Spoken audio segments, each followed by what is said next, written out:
What's up, people? How is everybody doing today? Well, time for another discussion. Well, hello, friends. Back again with another video. My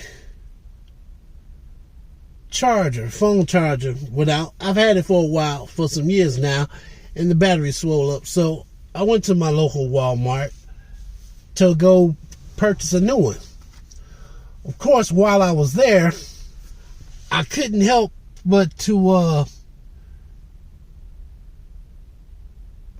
carry myself over to the automotive section.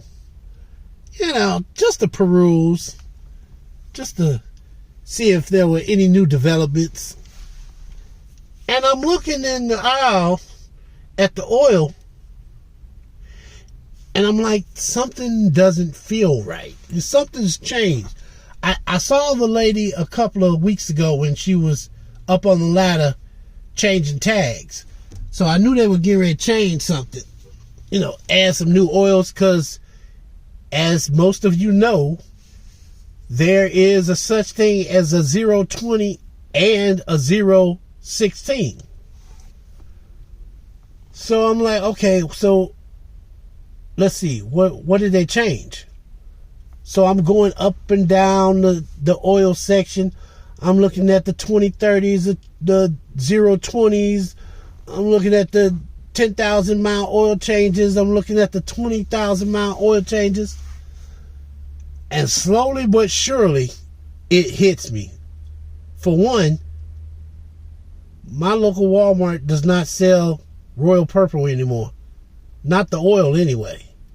They still have the additive, the fuel additive, but they don't sell the oil anymore. That's completely gone off the shelf. I'm like, okay, so they don't sell that.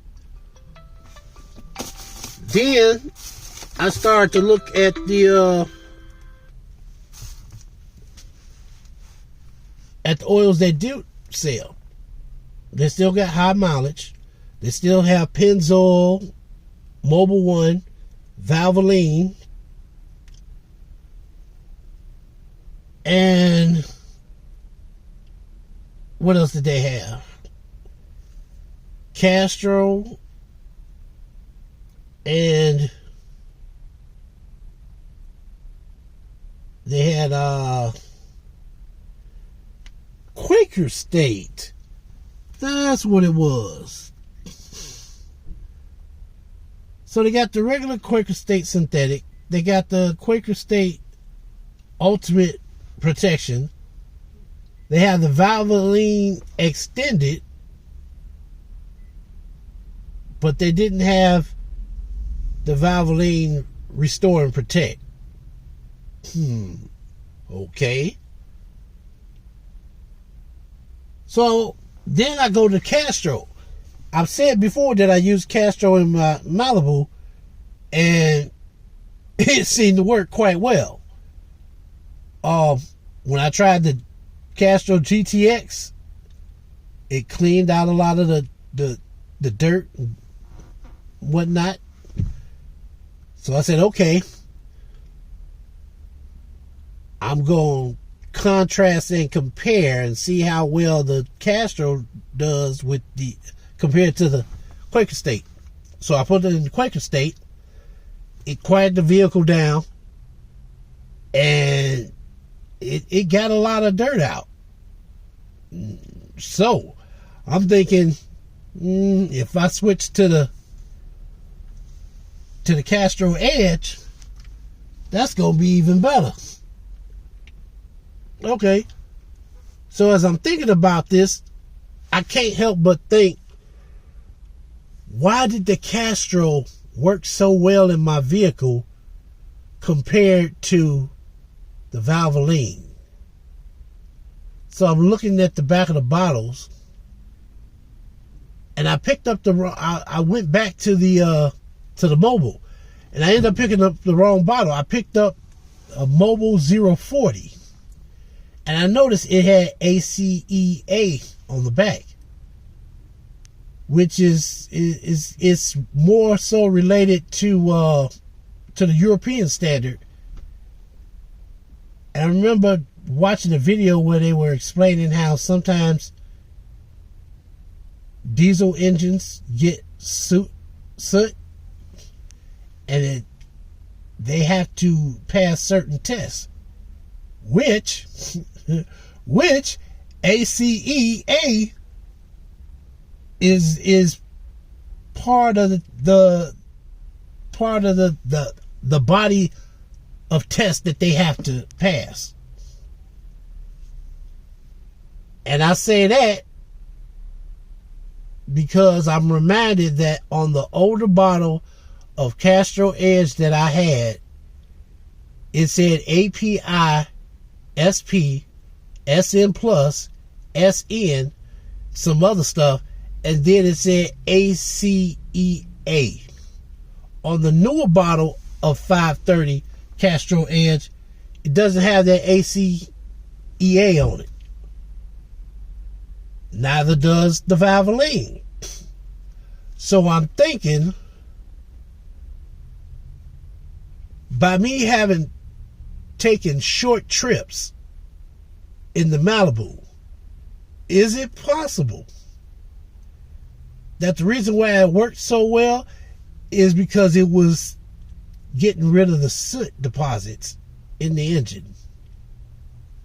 That particular formula was specifically made to get rid of soot. And it did quiet down the engine. So what if I was to go to a 40 weight, like a 040 or a 540 instead of 530? Would it then quiet down the engine and get rid of most of the soot? These are the questions that I have. So, what I think I want to do now,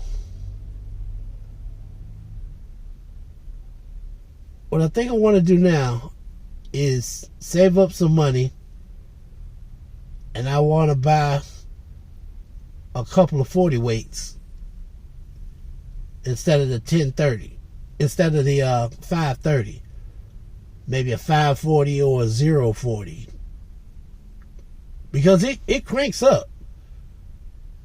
The vehicle that I have now, it cranks up, but it still got that ticking. Now, I did put some fuel additive in there a while back, and I only put one bottle at 2 different times. So now the tapping and the knocking is lower, but you can still hear it. And that bothers me. I want it to be lower, even still. I want it to be so low that I can't hear it in the cabin. I can only hear it if I open the hood. Completely gone is even better. But